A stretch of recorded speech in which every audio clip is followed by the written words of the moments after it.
Programme मुलाकात इन्हां नाल लैके मैं जसप्रीत कौर हाजिर हाँ। इस प्रोग्राम दे विच असीं तुहाडी मुलाकात करवाउने हाँ कुछ खास शख्सियतां दे नाल। और अज जिस खास शख्सियत दे नाल तुहाडी मुलाकात करवाउण जा रहे हाँ उसने छोटी उम्र दे विच ही IT वर्ल्ड दे विच तहलका मचा दिता है। जी हाँ, IIT मद्रास दे विच उन्होंने ब्लॉकचेन कोर्स किया और सब तो छोटे यानी कि IIT ਦੇ ਵਿੱਚ ਐਡਮਿਸ਼ਨ ਤੇ 18+ ਵਾਲਿਆਂ ਨੂੰ ਮਿਲਦੀ ਹੈ, ਪਰ ਉਸਨੇ 18 ਸਾਲ ਤੋਂ ਪਹਿਲਾਂ ਹੀ ਜਿਹੜਾ ਕੋਰਸ ਕੰਪਲੀਟ ਕਰਕੇ ਇੱਕ ਰਿਕਾਰਡ ਬਣਾ ਲਿਆ ਔਰ ਉਸਨੂੰ ਐਜ਼ ਅ ਸਪੀਕਰ ਵੀ IIT ਮद्रास ਦੇ ਵਿੱਚ ਵਿਸ਼ੇਸ਼ ਤੌਰ ਤੇ बुलाया जा रहा है। ही नहीं, कोविड का दौर किसनू याद नहीं है और इस दौर के दौरान इस लड़के ने ऐप बनाई सी मिशन फतेह जिसने कि सरकार दे नाल नाल आम लोगों की बहुत सहायता की। सो कौन है ये लड़का, तुहानू दस दिंदे हां जी। इस लड़के का नाम है मिधांश कुमार गुप्ता और अज ये लड़का खास तौर पर साडे कोल साडे स्टूडियो दे विच मौजूद है। तो आओ फिर करते हैं मिधांश दे नाल मुलाकात ते करते हैं उसदे नाल गल्लां बातां। आओ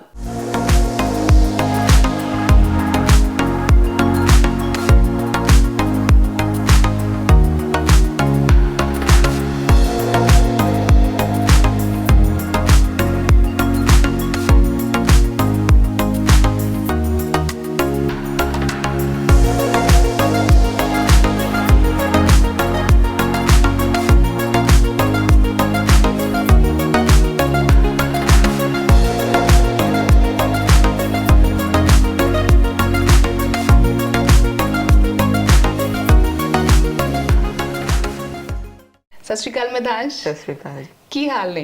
मैं वधिया, तुसीं दसो? वधिया, ਅਸੀਂ ਵੀ ਬਹੁਤ ਵਧੀਆ ਔਰ ਤੁਹਾਨੂੰ ਮਿਲ ਕੇ ਅਸੀਂ ਹੋਰ ਜ਼ਿਆਦਾ ਵਧੀਆ ਹੋ ਗਏ ਆ ਕਿ ਮਤਲਬ ਛੋਟਾ ਪੈਕੇਟ ਵੱਡਾ ਧਮਾਕਾ। ਮਤਲਬ ਇੰਨੀ ਏਜ ਦੇ ਵਿੱਚ ਤੁਸੀਂ ਇੰਨਾ ਕੰਮ ਕੀਤਾ ਹੋਇਆ। ਪਹਿਲਾਂ ਮੈਨੂੰ ਇਹ ਦੱਸੋ ਕਿ IT ਸੈਕਟਰ ਦੇ ਵਿੱਚ ਇੰਟਰਸਟ ਜਿਹੜਾ ਉਹ ਕਿੱਦਾਂ ਬਣਿਆ ਤੁਹਾਡਾ? IT ਸੈਕਟਰ ਦੇ ਵਿੱਚ ਮੇਰਾ ਇੰਟਰਸਟ ਜਦੋਂ ਮੈਂ ਸਿਰਫ 5 ਸਾਲ ਦਾ ਸੀ ਉਦੋਂ ਇੰਟਰਸਟ ਕੁਛ ਜਿੱਦਾਂ ਮੇਰੇ ਪੇਰੈਂਟਸ ਵੀ IT ਦੇ ਵਿੱਚ ਹੈ ਤੇ ਹੁਣ ਮੈਂ ਸਿੱਧਾ ਆਫਿਸ ਆ ਜਾਂਦਾ ਸੀ ਪੇਰੈਂਟਸ ਕੋਲ ਕਿਉਂਕਿ ਸਕੂਲ ਕੋਲ ਹੁੰਦਾ ਸੀਗਾ ਤੇ ਉਦੋਂ ਇੱਕ ਤਰ੍ਹਾਂ ਮੈਂ ਕੰਪਿਊਟਰਸ ਨਾਲ ਘਿਰਿਆ ਹੋਇਆ ਸੀਗਾ ਤੇ ਉਹਦੇ ਨਾਲ ਆਟੋਮੈਟਿਕਲੀ ਇੰਟਰਸਟ ਜਨਰੇਟ ਹੋਇਆ ਕਿਉਂਕਿ IT ਇੱਕ ਇਦਾਂ ਦਾ ਸੈਕਟਰ ਹੈ ਜਿਹਦੇ ਵਿੱਚ ਤੁਸੀਂ ਕੁਝ ਵੀ ਦੇਖ ਲੈਣੇ ਹੋ, ਤੁਸੀਂ ਇੱਕ ਵਾਰ ਤਾਂ ਇਦਾਂ ਹੋ ਜਾਂਦੇ ਹੋ ਵੀ ਮੈਂ ਵੀ ਸਿੱਖਣਾ ਹੈ ਜਾਂ ਮੈਂ ਵੀ ਕਰਨਾ ਹੈ। ਤੇ ਸੇਮ ਚੀਜ਼ ਮੇਰੇ ਨਾਲ ਹੋਈ ਸੀ। ਮੈਂ ਬੱਚਾ ਸੀਗਾ ਤਾਂ ਕਰਕੇ ਮੈਨੂੰ ਲੱਗਿਆ ਵੀ ਹਾਂ ਮੈਂ ਉਹਨੂੰ ਕਰਾਂ ਤੇ ਮੈਂ ਫਿਰ ਆਪਣੇ ਪੇਰੈਂਟਸ ਨੂੰ ਪੁੱਛਿਆ ਐਂਡ ਉਸ ਤੋਂ ਬਾਅਦ ਹੀ ਫਿਰ ਮੈਂ ਫਰਦਰ ਹੋਰ ਇੰਟਰਸਟ ਲਿੱਤਾ।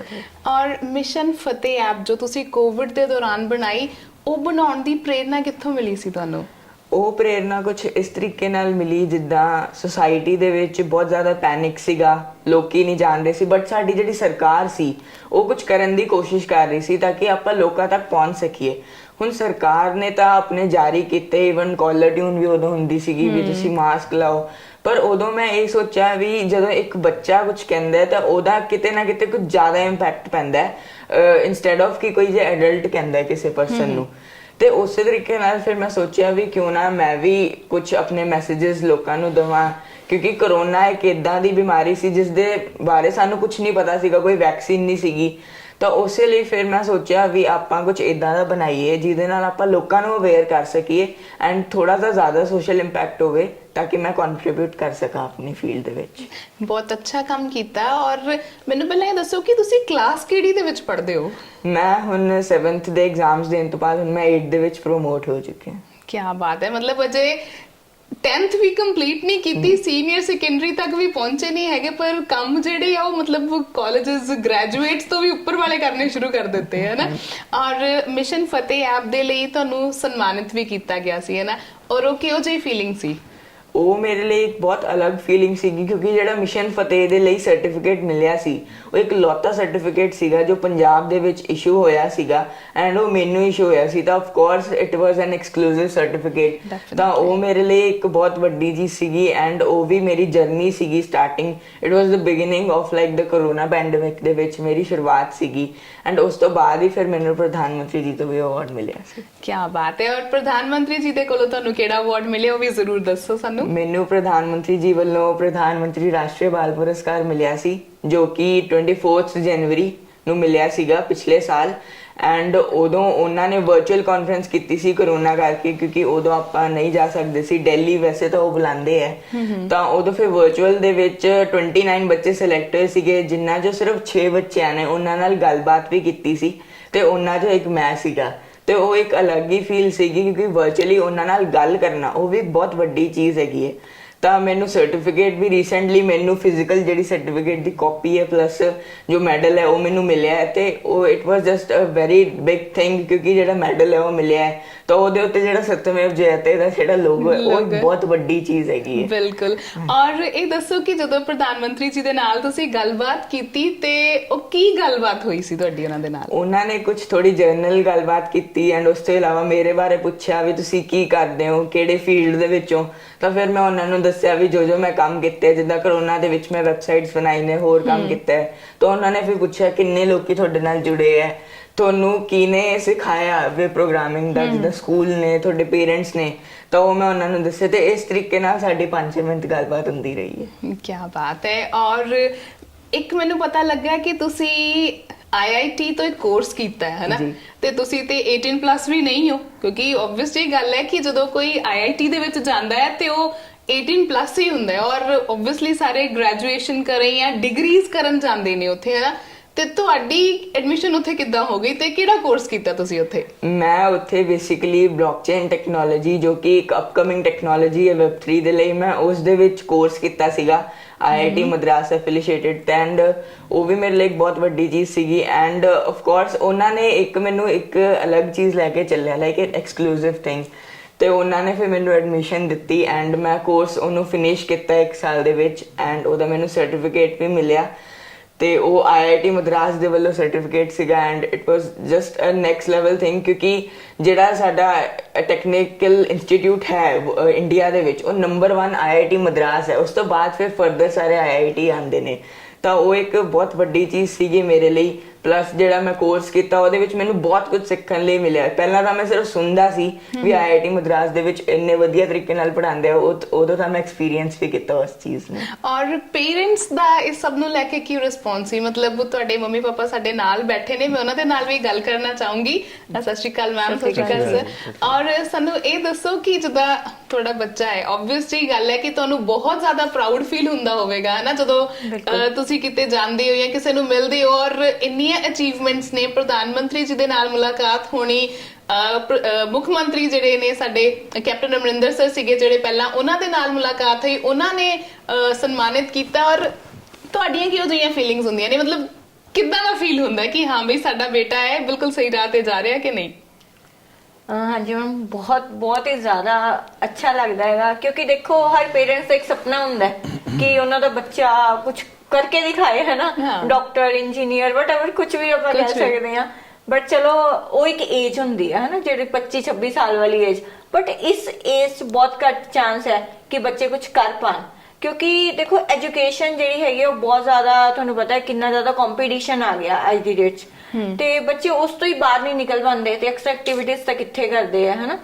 ਤਾਂ ਇਸ ਕਰਕੇ ਜੋ ਮੇਧਾਂਸ਼ ਨੇ ਅਚੀਵ ਕਰ ਲਿਆ ਹੋਇਆ ਹੈ ਅੰਡਰ ਗਾਈਡੈਂਸ ਸਾਡੀ ਲਗਾ ਲਓ ਜਾਂ ਚਲੋ परमात्मा दी भी नो डाउट है ना, ब्लेसिंग, सब दी ब्लेसिंग्स है, नो डाउट सारे नियर डेज जो भी है, डेफिनेटली बहुत ज्यादा प्राउड फील होता है कि किस एज से ने वो चीज करनी सी बट किस एज से कर ली हुई।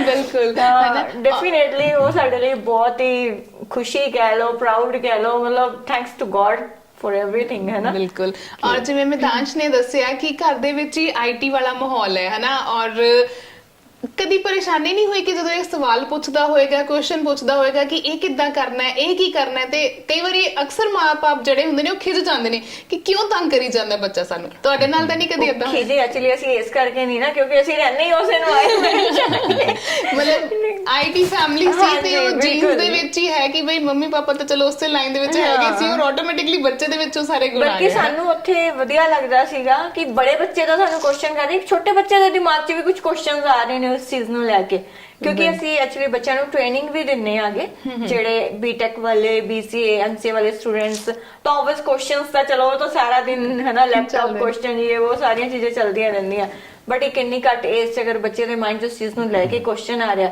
ਤਾਂ ਬਲਕਿ ਸਾਨੂੰ ਹੋਰ ਅੱਛਾ ਲੱਗਦਾ ਸੀਗਾ ਕਿ ਇਹਦਾ ਤਾਂ ਯਾਰ ਆਨਸਰ ਕਰਨਾ ਬਣਦਾ ਹੈ। ਪਰ ਉੱਥੇ ਇੱਕ ਬੈਨੀਫਿਟ ਸਾਨੂੰ ਇਹ ਵੀ ਸੀਗਾ ਕਿ ਚਲੋ ਇਹ ਕਿਤੇ ਨਾ ਕਿਤੇ ਇੰਟਰਸਟ ਲੈ ਰਿਹਾ ਉਸ ਚੀਜ਼, ਇਹ ਬਹੁਤ ਸਾਡੇ ਲਈ ਪੋਜ਼ਿਟਿਵ ਇੱਕ ਚੀਜ਼ ਸੀਗੀ। ਬਿਲਕੁਲ। ਤਾਂ ਤੁਸੀਂ ਇਹ ਲਗਾ ਲਓ ਕਿ ਬਚਪਨ ਦੇ ਬੱਚੇ ਖਿਡੌਣਿਆਂ ਨਾਲ ਖੇਡਦੇ ਆ, ਇਹ ਲੈਪਟਾਪ ਤੇ ਕੰਪਿਊਟਰ ਨਾਲ ਖੇਡਦਾ ਸੀ।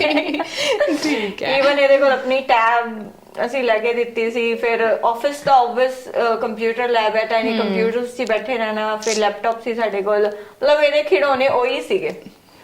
ਔਰ ਸਰ ਮੈਂ ਤੁਹਾਨੂੰ ਪੁੱਛਣਾ ਚਾਹੂੰਗੀ ਕਿ ਜਿੱਦਾਂ ਇਹਨੇ ਐਪਸ ਬਣਾਈਆਂ, ਠੀਕ ਹੈ, ਕਿਤੇ ਨਾ ਕਿਤੇ ਤੇ ਤੁਹਾਡੀ ਮਦਦ ਦੀ ਲੋੜ ਪਈ ਕਿ ਸਾਰਾ ਕੁਝ ਇਹਨੇ ਆਪ ਹੀ ਕਰ ਲਿਆ ਸੀ ਫਿਰ? ਨਹੀਂ, ਡੈਫੀਨਿਟਲੀ ਮਦਦ ਤਾਂ ਇਸ ਤਰ੍ਹਾਂ ਹੈਗੀ ਕਿ ਸਾਨੂੰ ਸਿਖਾਉਣਾ ਤਾਂ ਪਿਆ ਹੀ। ਇੱਕ ਵਾਰੀ ਕੋਈ ਵੀ ਚੀਜ਼ ਬਿਨਾਂ ਸਿੱਖੇ ਤਾਂ ਆਪਾਂ ਕਰ ਨਹੀਂ ਸਕਦੇ। ਬਿਲਕੁਲ। ਤੇ ਦੂਸਰੀ ਚੀਜ਼ ਇਹ ਹੈਗਾ ਕਿ ਇੰਟਰਸਟ ਹੋਣਾ ਇੰਪੋਰਟੈਂਟ ਚੀਜ਼ ਹੈਗੀ ਹੈ। ਔਰ ਇੰਟਰਸਟ ਅਗਰ ਕੋਈ ਬੱਚਾ ਲੈ ਰਿਹਾ ਹੈ ਜਾਂ ਕੋਈ ਵੀ ਆਪਣੇ ਇੰਟਰਸਟ ਲੈ ਰਿਹਾ ਉਸ ਚੀਜ਼ ਨੂੰ ਸਿੱਖਣ ਦੀ ਚਾਹ ਰੱਖ ਰਿਹਾ ਹੈ ਤੇ ਆਪਣਾ ਅਗਰ ਆਪਾਂ ਸਿਖਾ ਰਹੇ ਹਾਂ ਉਹ ਚੀਜ਼ ਜਲਦੀ ਨਾਲ ਸਿੱਖੀ ਜਾ ਸਕਦੀ ਹੈ। ਉਹ ਇਹਦੇ ਅੰਦਰ ਇੱਕ ਆਪਣੇ ਜਿਹੜਾ ਹੈਗਾ ਗੁਣ ਸੀਗਾ ਕਿ ਕਈ ਵਾਰੀ ਕੀ ਹੁੰਦਾ ਕਿ ਟੀਚਰ ਸਿਖਾਉਂਦਾ ਤਾਂ ਬਹੁਤ ਆਪਣੇ ਤਰੀਕੇ ਨਾਲ ਹੈਗਾ ਲੇਕਿਨ ਉਹ ਗ੍ਰੈਸਪ ਹੀ ਨਹੀਂ ਕਰਦੇ, ਉਹਨਾਂ ਦਾ ਇੰਟਰਸਟ ਹੀ ਨਹੀਂ ਹੁੰਦਾ।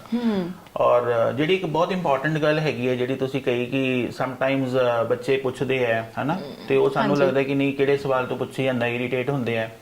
ਮੈਂ ਇੱਥੇ ਇਹ ਕਹਿਣਾ ਚਾਹੂੰਗਾ ਕਿ ਜਿਹੜੇ ਮਾਂ-ਬਾਪ ਹੈਗੇ ਆ 99% ਜਿਹੜੇ ਮਾਂ-ਬਾਪ ਹੈਗੇ ਆ ਉਹ ਇਹੀ ਇੱਕ ਨੈਗੇਟਿਵ ਪੁਆਇੰਟ ਹੈਗਾ ਜਿੱਥੇ ਉਹ ਸਪੋਰਟ ਨਹੀਂ ਕਰਦੇ ਬੱਚਿਆਂ ਨੂੰ। ਉਹ ਉਹਨਾਂ ਦੇ ਕਿ ਇੰਪੋਰਟੈਂਟ ਕੁਐਸਚਨ ਜਿਹੜੇ ਉਹ ਪੁੱਛ ਰਹੇ ਆ, ਉਹ ਸਵਾਲ ਪੁੱਛ ਰਹੇ ਆ, ਉਹਨਾਂ ਦਾ ਜਵਾਬ ਨਾ ਦੇ ਕੇ ਉਹ ਉਹਨਾਂ ਦੇ ਟੈਲੈਂਟ ਨੂੰ ਉੱਥੇ ਹੀ ਖਤਮ ਕਰਨ ਦੀ ਕੋਸ਼ਿਸ਼ ਕਰ ਰਹੇ ਆ।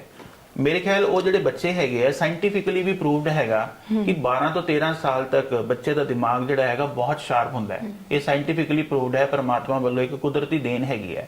ਤੇ ਬੱਚੇ ਜਿਹੜੇ ਹੈਗੇ ਆ ਉਹ ਉਦੋਂ ਮਤਲਬ ਕਹਿ ਲਓ ਕਿ ਉਦੋਂ ਉਫਾਨ ਮਾਰ ਰਿਹਾ ਹੁੰਦਾ ਹੈ ਕਿ ਉਹ ਬੱਚਾ ਟੈਲੈਂਟ ਜਿਹੜਾ ਹੈਗਾ ਉਹ ਸ਼ੋਅ ਕਰਨ ਦੀ ਕੋਸ਼ਿਸ਼ ਕਰ ਰਿਹਾ ਹੁੰਦਾ ਹੈ। ਇਸੇ ਕਰਕੇ ਉਹਦਾ ਇੰਟਰਸਟ ਵੀ ਜਾਗ ਰਿਹਾ ਹੁੰਦਾ ਹੈ, ਉਹ ਸਵਾਲ ਵੀ ਪੁੱਛ ਰਿਹਾ ਹੁੰਦਾ ਹੈ। ਲੇਕਿਨ 99% ਜਿਹੜੇ ਹੈਗੇ ਆ ਲੋਕ ਭੇਡ ਚਾਲ ਦੇ ਅੰਦਰ ਜਾ ਕੇ ਉਹ ਕੀ ਕਰਦੇ ਆ ਕਿ ਨਹੀਂ ਤੂੰ ਛੱਡ ਕਿਹੜੇ ਚੱਕਰਾਂ 'ਚ ਪਿਆ ਹੈ, ਤੂੰ ਕਿਹੜੇ ਸਵਾਲ ਪੁੱਛੀ ਜਾਂਦਾ ਹੈ, ਮੈਨੂੰ ਤੰਗ ਨਾ ਕਰ, ਮੈਨੂੰ ਆਹ ਨਾ ਕਰ। ਲੇਕਿਨ ਥੈਂਕਸ ਟੂ ਗੋਡ ਕਿ ਉਹ ਜਿਹੜਾ ਟਾਈਮ ਜਦੋਂ ਇਹਦੇ ਨਾਲ ਹੋਇਆ ਇਹਨੇ ਸਾਨੂੰ ਸਵਾਲ ਪੁੱਛੇ, ਆਪਾਂ ਇਹਦਾ ਸਪੋਰਟ ਕੀਤਾ, ਆਪਾਂ ਇਹਨੂੰ ਕੋਆਪਰੇਟ ਕੀਤਾ।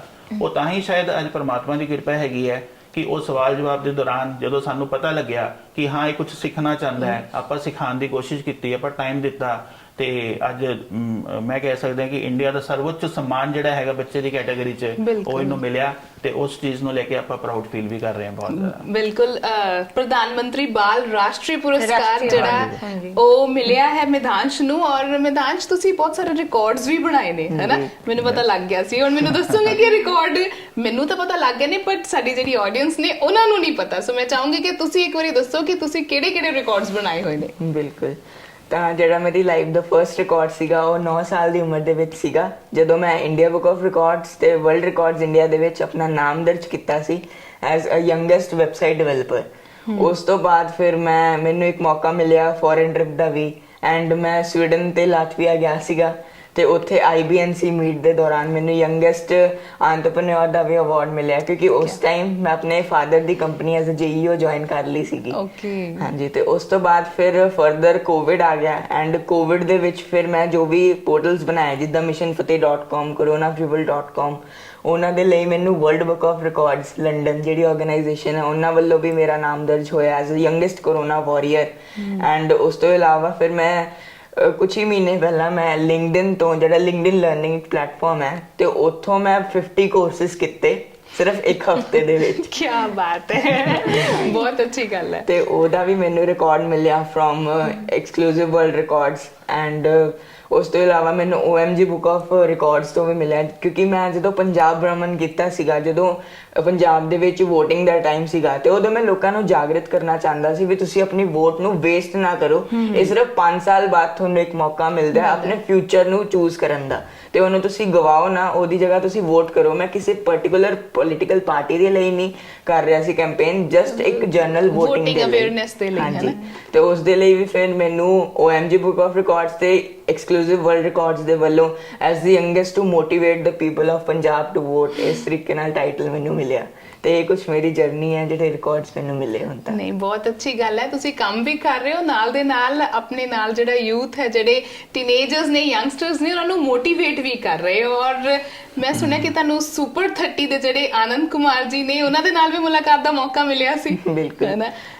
ਤੇ ਉਹ ਬੇਸਿਕਲੀ ਮੈਂ ਜਦੋਂ ਪ੍ਰਯਾਗਰਾਜ ਗਿਆ ਸੀ ਤੇ ਉਦੋਂ ਮੈਨੂੰ ਇਨਵਾਈਟ ਕੀਤਾ ਗਿਆ ਸੀ ਔਨ ਭਾਰਤ ਗੌਰਵ ਸਨਮਾਨ 2022 ਲਈ, ਤੇ ਉਦੋਂ ਮੈਨੂੰ ਜਿਹੜਾ ਅਵਾਰਡ ਮਿਲਿਆ ਸੀ ਉਹ ਮੈਨੂੰ ਸੁਪਰ 30 ਦੇ ਜਿਹੜੇ ਫਾਊਂਡਰ ਨੇ ਆਨੰਦ ਕੁਮਾਰ ਸਰ, ਉਹਨਾਂ ਦੇ ਹੱਥੀਂ ਮਿਲਿਆ ਸੀਗਾ। ਪਲੱਸ ਜਿਹੜੇ ਖਾਨ ਸਰ ਨੇ, ਕਾਫੀ ਫੇਮਸ ਜਿਹੜੇ YouTube ਚੈਨਲ ਚਲਾ ਰਹੇ ਨੇ ਐਜੂਕੇਸ਼ਨਲ, ਉਹ ਵੀ ਉੱਥੇ ਸੀਗੇ, ਤੇ ਉਹ ਵੀ ਮੇਰੇ ਲਈ ਇੱਕ ਬਹੁਤ ਵੱਡਾ ਮੂਮੈਂਟ ਸੀਗਾ। ਐਂਡ ਉੱਥੇ ਕਿਉਂਕਿ ਮੈਂ ਉਹਨਾਂ ਦੀ ਸਿਰਫ ਮੂਵੀ ਦੇਖੀ ਸੀ ਜਿਹੜੀ ਰਿਤਿਕ ਰੋਸ਼ਨ ਸਰ ਦੀ ਸੀਗੀ, ਬਟ ਉਸ ਤੋਂ ਬਾਅਦ ਉਹਨਾਂ ਨੂੰ ਲਾਈਵ ਮਿਲਣਾ and as an intellectual personality ਉਹਨਾਂ ਨਾਲ ਗੱਲਬਾਤ ਕਰਨਾ, ਉਹ ਵੀ ਇੱਕ ਬਹੁਤ ਵੱਡੀ ਚੀਜ਼ ਸੀਗੀ। ਐਂਡ ਉਹ ਮੈਨੂੰ ਉੱਥੇ ਪ੍ਰਯਾਗਰਾਜ ਮਿਲਿਆ ਸੀਗਾ, ਜੋ ਕਿ ਇੱਕ ਚਿਲਬਲਾ ਨਾਮ ਦੇ ਇੱਕ ਵਿਲੇਜ ਦੇ ਵਿੱਚ ਸੀਗਾ। ਐਂਡ ਉੱਥੇ ਪੂਰਾ ਫੰਕਸ਼ਨ ਹੋਇਆ ਸੀਗਾ, ਇੱਕ ਬਹੁਤ ਵੱਡੀ ਸਟੇਜ ਸੀਗੀ, ਬਹੁਤ ਲੋਕੀ ਆਏ ਹੋਏ ਸੀਗੇ। ਐਂਡ ਇਵਨ ਆਨੰਦ ਸਰ ਨੂੰ ਮਿਲਣ ਲਈ ਤਾਂ ਬਹੁਤ ਸਾਰੇ ਐਸਪੀਰੈਂਟ ਸੀਗੇ, ਉੱਥੇ ਬਹੁਤ ਜ਼ਿਆਦਾ ਰਸ਼ ਸੀਗਾ ਤੇ ਉਦੋਂ ਮੈਨੂੰ ਜਿਹੜੀ ਅਵਾਰਡ ਹੈ ਉਹ ਮਿਲਿਆ ਸੀ। ਬਹੁਤ ਅੱਛੀ ਗੱਲ ਹੈ। ਉਸ ਤੋਂ ਇਲਾਵਾ ਤੁਹਾਨੂੰ 26 ਜਨਵਰੀ ਔਰ 15 ਅਗਸਤ ਵਾਲੇ ਦਿਨ ਵੀ ਜਿਹੜਾ ਹੈ ਸਨਮਾਨਿਤ ਕੀਤਾ ਗਿਆ ਹੈ ਨਾ, ਜਿਸ ਦਿਨ ਕਿ ਸਾਰੇ ਜਿਹੜੇ ਯੰਗਸਟਰਸ ਹੁੰਦੇ ਨੇ ਜਾਂ ਬਾਲ ਜਿਹੜੇ ਹੁੰਦੇ ਨੇ ਜਿਨ੍ਹਾਂ ਨੇ ਕੁਝ ਨਾ ਕੁਝ ਵੱਖਰਾ ਕੀਤਾ ਹੁੰਦਾ ਹੈ ਔਰ ਕਹਿ ਲਈਏ ਕਿ ਬਾਕੀਆਂ ਨੂੰ ਮੋਟੀਵੇਟ ਕਰਦੇ ਨੇ, ਉਹਨਾਂ ਦੇ ਲਈ ਉਹਨਾਂ ਨੂੰ ਸਨਮਾਨਿਤ ਕੀਤਾ ਜਾਂਦਾ ਹੈ ਨਾ। ਔਰ ਮੇਰਾ ਇੱਕ ਸਵਾਲ ਹੋਰ ਹੈ ਤੁਹਾਨੂੰ, ਇਹ ਕਿ ਆਉਣ ਵਾਲੇ ਫਿਊਚਰ ਦੇ ਵਿੱਚ ਤੁਸੀਂ ਕੀ ਸੋਚਿਆ ਹੋਇਆ ਕਿ ਕਿਹੜੇ ਪ੍ਰੋਜੈਕਟ ਕਰਨੇ ਨੇ, ਕੀ ਨਵਾਂ ਕਰਨਾ ਹੈ, ਕਿਹੜੀ ਨਵੀਆਂ ਐਪਸ ਜਿਹੜੀਆਂ ਬਣਾਉਣੀਆਂ ਨੇ? ਜਿਹੜਾ ਮੇਰਾ ਕਰੰਟ ਰਨਿੰਗ ਔਨ ਪ੍ਰੋਜੈਕਟ ਹੈ ਉਹ ਹੈਗਾ ਮਿਸ਼ਨ ਆਤਮ ਨਿਰਭਰ, ਜਿਹਦੇ ਵਿੱਚ ਮੈਂ ਜਿਹੜੇ ਕੁਝ ਬੱਚੇ ਹੈ ਜਿਹੜੇ ਅਫੋਰਡ ਨਹੀਂ ਕਰ ਸਕਦੇ ਵੱਡੇ ਵੱਡੇ ਕੋਰਸਿਸ ਨੂੰ, ਬਟ ਉਹਨਾਂ ਦੇ ਵਿੱਚ ਇੱਕ ਚਾਹਤ ਹੈ ਕੁਝ ਕਰਨ ਦੀ, ਤਾਂ ਉਹਨਾਂ ਨੂੰ ਮੈਂ ਫ੍ਰੀ ਆਫ ਕਾਸਟ ਪ੍ਰੋਗਰਾਮਿੰਗ ਸਿਖਾ ਰਿਹਾ। ਉਸ ਤੋਂ ਇਲਾਵਾ ਜਿਹੜੇ ਮੇਰੇ ਫਿਊਚਰ ਪਲਾਨਸ ਨੇ, ਉਹ ਮੈਂ ਚਾਹਨਾ ਵੀ ਮੈਂ ਜਿਹੜੀ ਇੱਕ ਨਵੀਂ ਟੈਕਨੋਲੋਜੀ ਸਿੱਖੀ ਹੈ ਬਲੌਕਚੇਨ, ਉਹਦਾ ਯੂਜ਼ ਕਰਕੇ ਮੈਂ ਕੁਝ ਬਣਾਵਾਂ, ਪਲੱਸ ਜਿਹੜੀ ਸੁਸਾਇਟੀ ਹੈ ਉਹਨਾਂ ਦੀ ਵੀ ਮੈਂ ਹੈਲਪ ਕਰਾਂ ਐਂਡ ਕੁਝ ਅਲੱਗ-ਅਲੱਗ ਵੱਡੇ ਪ੍ਰੋਜੈਕਟਸ ਬਣਾਵਾਂ, ਜਿਹਦੇ ਨਾਲ ਜਿਹੜੀ ਲੋਕਾਂ ਦੀ ਇੱਕ ਡੇਲੀ ਲਾਈਫ ਦੀ ਪ੍ਰੋਬਲਮਸ ਹੁੰਦੀਆਂ ਨੇ ਉਹ ਮੈਂ ਸੋਲਵ ਕਰ ਸਕਾਂ, ਜਿਸ ਤਰੀਕੇ ਨਾਲ ਫੇਸਬੁੱਕ ਗੂਗਲ ਨੇ ਕੋਈ ਪ੍ਰੋਬਲਮ ਸੋਲਵ ਕੀਤੀ। ਠੀਕ ਹੈ। ਔਰ ਇੱਕ ਤਾਂ ਹੈ ਕਿ ਤੁਸੀਂ ਜਿਹੜੀ ਆਈਟੀ ਸੈਕਟਰ ਦੇ ਵਿੱਚ ਆਲਰੇਡੀ ਹੋ ਹਨਾ, ਨੌਲੇਜ ਵੀ ਹੈ ਪ੍ਰੋਗਰਾਮਿੰਗ ਦੀ, ਡਿਵੈਲਪਰ ਵੀ ਹੋ, ਤੇ ਜੇ ਵੱਡੇ ਹੋ ਕੇ ਪੜ੍ਹਾਈ ਕਰਨੀ ਪਈ ਤੇ ਉਹ ਕਿਹੜੀ ਕਰੋਗੇ ਫਿਰ ਤੁਸੀਂ ਹੁਣ?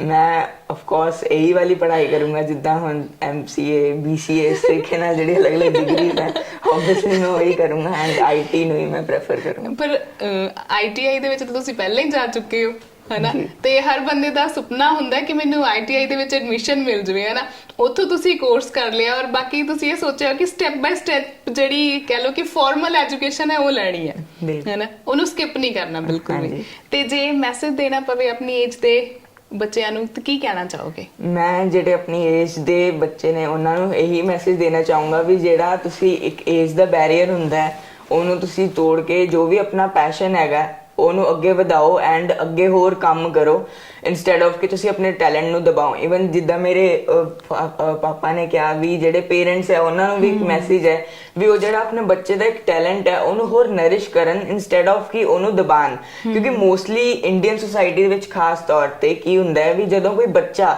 ਕੁਝ ਇਨਪੁਟ ਦਿੰਦਾ ਆਪਣੀ, ਮੰਨ ਲਓ ਇੱਕ 4 ਲੋਕਾਂ ਦੇ ਵਿੱਚ ਗੱਲਬਾਤ ਚੱਲ ਰਹੀ ਹੈ, ਬੱਚਾ ਆਪਣੀ ਇਨਪੁਟ ਦੇ ਰਿਹਾ ਹੈ, ਉਹ ਆਪਣੀ ਨੌਲੇਜ ਦੇ ਹਿਸਾਬ ਨਾਲ ਕੁਝ ਦੱਸ ਰਿਹਾ ਹੈ, ਤਾਂ ਲੋਕੀ ਉਹਨੂੰ ਸੁਣਦੇ ਨਹੀਂ ਵੀ ਚਲੋ ਇਹ ਤਾਂ ਬੱਚਾ ਹੈਗਾ, ਜਿੱਦਾਂ ਪੰਜਾਬੀ 'ਚ ਨਿਆਣਾ ਹੈਗਾ ਕੁਝ ਵੀ ਕਹੀ ਜਾਂਦਾ ਤੇ ਉਸ ਤਰੀਕੇ ਨਾਲ ਲੋਕੀ ਉਹਨੂੰ ਦਬਾ ਦਿੰਦੇ ਆ। ਬਟ ਐਕਚੁਅਲੀ ਜਿਹੜਾ ਬੱਚਾ ਹੈਗਾ ਇੱਕ ਇੰਟੈਲੈਕਚੁਅਲ ਹੁੰਦਾ ਆਪਣੇ ਆਪ ਦੇ ਵਿੱਚ, ਤੇ ਉਹ ਜੋ ਕੁਝ ਬੋਲ ਰਿਹਾ ਉਹ ਸਾਨੂੰ ਸੁਣਨਾ ਚਾਹੀਦਾ, ਕਿਉਂਕਿ ਕਈ ਵਾਰ ਬੱਚਿਆਂ ਦੇ ਹੀ ਇਦਾਂ ਦੇ ਆਈਡੀਆ ਹੁੰਦੇ ਆ ਜਿਹੜੀ ਪੂਰੀ ਦੁਨੀਆ ਨੂੰ ਬਦਲ ਕੇ ਰੱਖ ਦਿੰਦੇ ਨੇ। ਤੇ ਬੱਚਿਆਂ ਨੂੰ ਕਹਿਣਾ ਚਾਹੂੰਗਾ ਬਸ ਆਪਣੇ ਪੈਸ਼ਨ ਨੂੰ, ਆਪਣੇ ਡ੍ਰੀਮਸ ਨੂੰ ਚੇਸ ਕਰੋ ਐਂਡ ਆਪਣਾ ਜਿਹੜਾ ਟੈਲੈਂਟ ਹੈ ਉਹਨੂੰ ਹੋਰ ਨਰਿਸ਼ ਕਰੋ ਇੰਸਟੈਡ ਆਫ ਕਿ ਉਹਨੂੰ ਦਬਾਓ। ਬਿਲਕੁਲ, ਜਿਵੇਂ ਤੁਸੀਂ ਦੱਸਿਆ ਕਿ ਬੱਚਿਆਂ ਨੂੰ ਐਨਕਰੇਜ ਕਰਨਾ ਚਾਹੀਦਾ, ਇਹ ਸਾਡੀ ਕਹਿ ਲਓ ਕਿ ਸੁਸਾਇਟੀ ਦਾ ਮਾਈਂਡਸੈਟ ਹੈ ਕਿ ਜੇ ਕੋਈ ਬੱਚਾ ਕੋਈ ਗੱਲ ਕਰ ਰਿਹਾ ਜਾਂ ਆਪਣੀ ਰਾਏ ਦੇ ਰਿਹਾ ਜਾਂ ਆਪਣੀ ਸਲਾਹ ਦੇ ਰਿਹਾ ਤਾਂ ਉਹਨੂੰ ਕਹਿ ਦਿੱਤਾ ਜਾਂਦਾ ਕਿ ਚੁੱਪ ਕਰ, ਤੈਨੂੰ ਨਹੀਂ ਪਤਾ, ਤੂੰ ਨਿਆਣਾ ਆ ਜਾਏ ਹਨਾ। ਤੇ ਪੇਰੈਂਟਸ ਨੇ ਤਾਂ ਸਪੋਰਟ ਕੀਤਾ, ਕਿ ਕਦੇ ਰਿਲੇਟਿਵਸ ਦੇ ਮਤਲਬ ਇਦਾਂ ਦਾ ਰਿਸਪੌਂਸ ਦਿੱਤਾ ਕਿ ਇਹ ਕੀ ਕਰਦਾ ਰਹਿੰਦਾ ਤੇ ਘਰ ਦੇ ਵੀ ਨਹੀਂ ਉਹਨੂੰ ਰੋਕਦੇ, ਇਹ ਸਾਰਾ ਦਿਨ ਕੰਪਿਊਟਰ ਤੇ ਲੱਗਾ ਰਹਿੰਦਾ ਹੈ? ਸਮਟਾਈਮਸ ਜਦੋਂ ਸ਼ੁਰੂ ਦੇ ਵਿੱਚ ਤਾਂ ਜ਼ਰੂਰ ਕਈ ਲੋਕ ਕਹਿੰਦੇ ਸੀ ਵੀ ਇਹਨੂੰ ਪੜ੍ਹਾਈ ਕਰਨੀ ਚਾਹੀਦੀ ਹੈ, ਖਾਸ ਕਰ ਜਿਹੜਾ ਸਾਡੇ ਇੰਡੀਆ ਦੇ ਵਿੱਚ ਜਿੱਦਾਂ ਕੋਈ 올ਡ ਏਜ ਪੀਪਲ ਨੇ, ਉਹਨਾਂ ਦਾ ਆਪਣਾ ਇੱਕ ਮਾਈਂਡਸੈਟ ਹੈਗਾ, ਉਹਨੂੰ ਆਪਾਂ ਚੇਂਜ ਤਾਂ ਨਹੀਂ ਕਰ ਸਕਦੇ ਬਟ ਆਪਾਂ ਆਪਣੇ ਆਪ ਨੂੰ ਚੇਂਜ ਕਰ ਸਕਦੇ ਹਾਂ।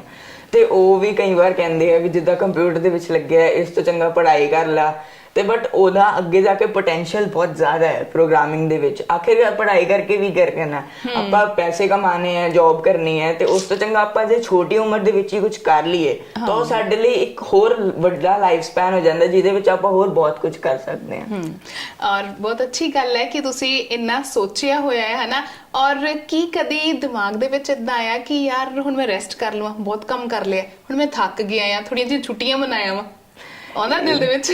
ਇਦਾਂ ਦੇ ਦਿਲ ਦੇ ਵਿੱਚ ਤਾਂ ਨਹੀਂ ਆਂਦਾ, ਕਈ ਵਾਰ ਜ਼ਰੂਰ ਆਂਦਾ, ਜਿੱਦਾਂ ਕਾਫੀ ਜ਼ਿਆਦਾ ਦੇਰ, ਮੰਨ ਲਓ 7-7 8-8 ਘੰਟੇ ਜਿੱਦਾਂ ਸਕਰੀਨ ਆਵਰਸ ਹੋ ਗਏ, ਤਾਂ ਉਸ ਤੋਂ ਬਾਅਦ ਤਾਂ ਜ਼ਰੂਰ ਰੈਸਟ ਦੀ ਜ਼ਰੂਰਤ ਹੁੰਦੀ ਹੈ, ਉਹ ਨਹੀਂ ਤਾਂ ਉਹ ਡੈਮੇਜ ਕਰ ਸਕਦਾ ਹੈ। ਬਟ ਐਕਚੁਅਲੀ ਜਿੱਦਾਂ ਉਹ ਰੱਬ ਵੱਲੋਂ ਹੀ ਹੁੰਦਾ ਵੀ ਆਪਾਂ ਨਾ ਹਰ 1-2 ਮਹੀਨੇ ਦੇ ਵਿੱਚ ਕਿਤੇ ਨਾ ਕਿਤੇ ਟੂਰ ਤੇ ਚੱਲ ਜਾਂਦੇ ਆ, ਕਿਉਂਕਿ ਸਾਨੂੰ ਤਿੰਨਾਂ ਨੂੰ ਟਰੈਵਲਿੰਗ ਦਾ ਬਹੁਤ ਸ਼ੌਂਕ ਹੈ, ਤੇ ਉਹ ਆਪਣੇ ਆਪ ਹੀ ਸਾਡੀ ਛੁੱਟੀਆਂ ਬਣ ਜਾਂਦੀਆਂ। ਠੀਕ ਹੈ, ਮਤਲਬ ਸਾਰਾ ਕੁਝ ਆਪਣੇ ਆਪ ਕਹਿ ਲੋ ਕਿ ਰੱਬ ਨੇ ਪਲੈਨਿੰਗ ਕਰਕੇ ਭੇਜੀ ਹੋਈ ਹੈ ਕਿ ਇਸ ਟਾਈਮ ਤੇ ਇਹ ਕਰਨਾ ਹੈ, ਜੇ ਥੱਕ ਗਏ ਤਾਂ ਚਲੋ ਘੁੰਮ ਕੇ ਆਓ। ਔਰ ਮੈਨੂੰ ਲੱਗਦਾ ਕਿ ਜਿੰਨੇ ਤੁਹਾਨੂੰ ਅਵਾਰਡਸ ਮਿਲੇ ਨੇ, ਜਿੰਨੇ ਇੱਕ ਸੈਲੀਬ੍ਰਿਟੀਜ਼ ਨੇ ਤੁਹਾਨੂੰ ਜਾਣਿਆ ਹੈ, ਤੁਹਾਡੀ ਐਕਟੀਵਿਟੀ ਜਿਹੜੀ ਹੈ ਕਹਿ ਲੋ ਟਰੈਵਲਿੰਗ ਆਪਣੇ ਆਪ ਹੋ ਜਾਂਦੀ ਹੋਣੀ ਹੈ ਨਾ। ਔਰ ਕੋਈ ਇਦਾਂ ਦਾ ਬੰਦਾ ਹੈ ਜੋ ਨੇ ਤੁਹਾਨੂੰ ਇਨਸਪਾਇਰ ਕੀਤਾ ਹੋਵੇ? ਇਦਾਂ ਦੇ ਕਈ ਲੋਕ ਹੈਗੇ ਆ, ਆਫ ਕੋਰਸ ਫਸਟ ਆਫ ਤੋਂ ਮੇਰੇ ਪੇਰੈਂਟਸ ਹੀ ਨੇ ਜਿਨ੍ਹਾਂ ਨੇ ਮੈਨੂੰ ਇਨਸਪਾਇਰ ਕੀਤਾ, ਉਹਨਾਂ ਨੇ ਮੈਨੂੰ ਸਿਖਾਇਆ, ਗਾਈਡ ਕੀਤਾ। ਤੇ ਉਸ ਤੋਂ ਇਲਾਵਾ ਜਿਹੜੀ ਹੋਰ ਵੱਡੀ ਵੱਡੀ ਪਰਸਨੈਲਿਟੀਜ਼ ਨੇ ਆਈਟੀ ਸੈਕਟਰ ਦੇ ਵਿੱਚ, ਜੋ ਕਿ ਅੱਜ ਦੀ ਡੇਟ ਦੇ ਵਿੱਚ ਬਿਲੀਅਨਰਸ ਨੇ, ਨੰਬਰ 1 ਤੇ ਨੇ, ਜਿੱਦਾਂ ਬਿਲ ਗੇਟਸ ਸਰ ਹੋ ਗਏ, ਉਸ ਤੋਂ ਇਲਾਵਾ ਇਲਨ ਮਸਕ ਸਰ, ਤੇ ਉਹਨਾਂ ਨੇ ਵੀ ਬਹੁਤ ਜ਼ਿਆਦਾ ਇਨਸਪਾਇਰ ਕੀਤਾ ਕਿ ਕਿਸ ਤਰੀਕੇ ਨਾਲ ਉਹਨਾਂ ਨੇ ਵੀ ਇੱਕ ਬਹੁਤ ਜ਼ਿਆਦਾ ਛੋਟੇ ਜਿਹੇ ਸਕੇਲ ਤੋਂ, ਇੱਕ ਮਿਡਲ ਕਲਾਸ ਫੈਮਿਲੀ ਤੋਂ ਵੱਧ ਕੇ ਇੱਕ ਬਿਲੀਅਨਰ ਬਣੇ, ਤੇ ਉਹਨਾਂ ਨੇ ਆਪਣੇ ਆਈਡੀਆਜ਼ ਨੂੰ ਹੋਰ ਜ਼ਿਆਦਾ ਨਰਿਸ਼ ਕੀਤਾ। ਜੇ ਤੁਸੀਂ ਉਹਨਾਂ ਦੀ ਵੀ ਸਟੋਰੀਜ਼ ਪੜੋਗੇ ਤਾਂ ਉਹਦੇ ਵਿੱਚ ਵੀ ਇਹੀ ਹੈ ਵੀ ਉਹਨਾਂ ਦੇ ਵੀ ਪੇਰੈਂਟਸ ਨੇ ਉਹਨਾਂ ਨੂੰ ਸਪੋਰਟ ਕੀਤਾ, ਐਂਡ ਉਹਨਾਂ ਦਾ ਆਪਣਾ ਇੰਟਰਸਟ ਸੀਗਾ, ਉਹਨਾਂ ਨੇ ਸਟਾਰਟਿੰਗ ਕਿਸੇ ਹੋਰ ਚੀਜ਼ ਤੋਂ ਕੀਤੀ, ਬਟ ਫਿਊਚਰ ਦੇ ਵਿੱਚ ਉਹ ਅੱਗੇ ਜਾ ਕੇ ਇੰਨਾ ਵੱਡਾ ਹੋ ਗਿਆ ਵੀ ਉਹ ਹੁਣ ਅੱਜ ਦੀ ਡੇਟ ਵਿੱਚ ਨੰਬਰ 1 ਦੇ ਉੱਤੇ ਹੈਗੇ ਆ। ਐਂਡ ਈਵਨ ਇੰਡੀਆ ਤਾਂ ਇੰਟੈਲੈਕਚੁਅਲ ਬਹੁਤ ਜ਼ਿਆਦਾ ਹੈ, ਕਿਉਂਕਿ ਜਿੰਨੇ ਵੀ ਆਈਟੀ ਵੱਡੀ ਵੱਡੀ ਕੰਪਨੀਆਂ ਨੇ ਉਹਨਾਂ ਦੇ ਸਾਰੇ ਸੀਈਓਜ਼ ਇੰਡੀਅਨ ਹੀ ਹੈ, ਜਿੱਦਾਂ ਗੂਗਲ ਦੇ ਸੁੰਦਰ ਪਿਚਾਈ ਸਰ ਹੋ ਗਏ, ਇਸ ਤਰੀਕੇ ਨਾਲ ਸਾਰੇ ਇੰਡੀਅਨ ਨੇ। ਤਾਂ ਸਾਡੇ ਵਿੱਚ ਕਮੀ ਕੋਈ ਨਹੀਂ ਹੈ ਇੰਡੀਆ ਦੇ ਵਿੱਚ, ਖਾਸ ਤੌਰ ਤੇ ਮਾਈਂਡ ਸਾਡਾ ਬਹੁਤ ਇੰਟੈਲੈਕਚੁਅਲ ਹੈ, ਬਸ ਸਾਨੂੰ ਪ੍ਰੋਬਲਮ ਕੀ ਹੈ ਵੀ ਅਸੀਂ ਉਹਨੂੰ ਨਰਿਸ਼ ਕਰਨਾ ਹੈ ਤੇ ਬਸ ਉਹਨੂੰ ਅੱਗੇ ਲੈ ਕੇ ਜਾਣਾ ਹੈ, ਤੇ ਇਕਨੋਮੀ ਤਾਂ ਇੰਡੀਆ ਦੀ ਵੈਸੇ ਹੀ ਬਹੁਤ ਜ਼ਿਆਦਾ ਉੱਤੇ ਚਲੀ ਜਾਊਗੀ। ਡੈਫੀਨਿਟਲੀ। ਔਰ ਮੈਮ ਸਰ, ਤੁਸੀਂ ਕੀ ਕਹਿਣਾ ਚਾਹੋਗੇ ਕਿ ਜਿੱਦਾਂ ਤੁਸੀਂ ਆਪਣੇ ਬੱਚੇ ਨੂੰ ਇੰਨਾ ਟ੍ਰੇਨਡ ਕੀਤਾ, ਉਹਨੂੰ ਸਪੋਰਟ ਕੀਤਾ, ਬਾਕੀ ਪੇਰੈਂਟਸ ਨੂੰ ਕੀ ਕਰਨਾ ਚਾਹੀਦਾ ਹੈ ਕਿ ਉਹਨਾਂ ਦੇ ਬੱਚੇ ਵੀ ਅੱਗੇ ਜਾ ਕੇ ਕਾਮਯਾਬ ਹੋਣ, ਕੰਮ ਕਰਨ, ਔਰ ਉਹ ਵੀ ਆਪਣੇ ਆਪ ਨੂੰ ਨਰਿਸ਼ ਕਿਸ ਤਰ੍ਹਾਂ ਕਰਨ? ਉਹਦੇ ਲਈ ਮੈਮ ਦੇਖੋ, ਸਭ ਤੋਂ ਇੰਪੋਰਟੈਂਟ ਇਹ ਹੈ ਕਿ ਆਪਣੇ ਬੱਚੇ ਨੂੰ ਟਾਈਮ ਦਿਓ।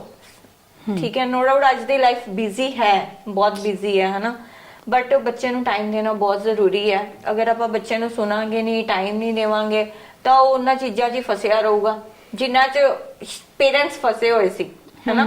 ਉਹੀ 10th ਕਰ ਲਈ, +2 ਕਰ ਲਈ, ਬੀਟੈਕ, BCA, ਵਟਐਵਰ ਜੋ ਵੀ ਹੈ।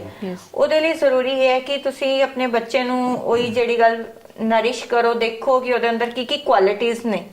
ਠੀਕ ਹੈ, ਉਹਦੇ ਉੱਪਰ ਫੋਕਸ ਕਰੋ, ਕਿਉਂਕਿ ਇਹ ਤਾਂ ਹੈ ਨਹੀਂ ਕਿ ਕਿਸੇ ਬੱਚੇ 'ਚ ਕੋਈ ਕੁਆਲਿਟੀ ਹੋਏਗੀ ਨਹੀਂ। ਡੈਫੀਨੇਟਲੀ ਹਰ ਬੱਚੇ 'ਚ ਕੋਈ ਨਾ ਕੋਈ ਕੁਆਲਿਟੀ ਹੁੰਦੀ ਹੈ। ਕਈ ਬੱਚੇ ਪੜ੍ਹਾਈ 'ਚ ਹੁਸ਼ਿਆਰ ਹੈ, ਕਈ ਸਿੰਗਿੰਗ 'ਚ, ਕਈ ਡਾਂਸਿੰਗ 'ਚ, ਤਾਂ ਡੈਫੀਨੇਟਲੀ ਉਹਨੂੰ ਥੋੜਾ ਥੋੜਾ ਸਪੋਰਟ ਕਰੋਗੇ ਤਾਂ, ਕਿਉਂਕਿ ਉਹਦੇ ਕੋਲ ਟਾਈਮ ਬਹੁਤ ਹੁੰਦਾ ਹੈ।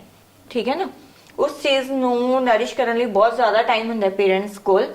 ਤੇ ਅੱਜ ਕੱਲ ਤਾਂ ਤੁਹਾਨੂੰ ਪਤਾ ਹੈ ਬੜੇ ਪਲੇਟਫਾਰਮ ਹੈਗੇ ਆ ਬੱਚਿਆਂ ਨੂੰ ਮਿਲਦੇ ਆ, ਸਿੰਗਿੰਗ ਲਈ, ਡਾਂਸਿੰਗ ਲਈ, ਹਰ ਚੀਜ਼ ਲਈ। ਜਿੱਦਾਂ ਮਿਰਾਂਸ਼ ਹੁਣ ਆਈਟੀ 'ਚ ਹੈਗਾ, ਪਲੇਟਫਾਰਮ ਬਹੁਤ ਜ਼ਿਆਦਾ ਨੇ, ਔਰ ਆਈਟੀ ਯੁੱਗ ਹੁਣ ਸਾਰਾ ਆਈਟੀ ਦਾ ਹੀ ਹੈ। ਸੋਸ਼ਲ ਮੀਡੀਆ ਬੜਾ ਹੈਗਾ ਜਿੱਥੇ ਆਪਣੇ ਆਪ ਨੂੰ ਆਪਾਂ ਐਕਸਪ੍ਰੈਸ ਕਰ ਸਕਦੇ ਹਾਂ ਹਨਾ। ਤੇ ਇਸ ਕਰਕੇ ਇਹ ਚੀਜ਼ਾਂ ਬਹੁਤ ਜ਼ਰੂਰੀ ਨੇ ਕਿ ਪੇਰੈਂਟਸ ਪਲੀਜ਼ ਥੋੜਾ ਜਿਹਾ ਟਾਈਮ ਜ਼ਰੂਰ ਕੱਢਣ ਆਪਣੇ ਬੱਚਿਆਂ ਲਈ।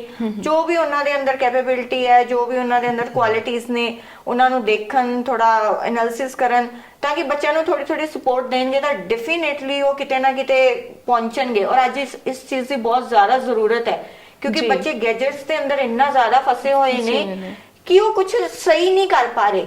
ਐਕਚੁਅਲੀ ਗੈਜਟਸ ਦਾ ਸਹੀ ਯੂਜ਼ ਹੀ ਨਹੀਂ ਲੈ ਪਾ ਰਹੇ ਬੱਚੇ।